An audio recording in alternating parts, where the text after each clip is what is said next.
local government approval, building permit, and everything, no? So, normally, we do that process kahit isabay na natin yan sa turnover. Yeah. As long as paid up na yung unit. So, advantage din sa mga kumbaga, buyers yung lot only muna din yung bibili nila. Yes, so of course.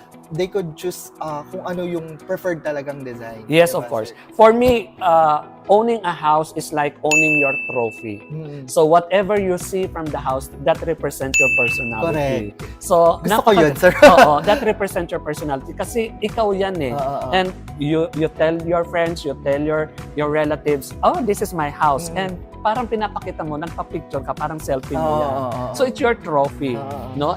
The house should give you esteem, no? Self-esteem na bahay ko to.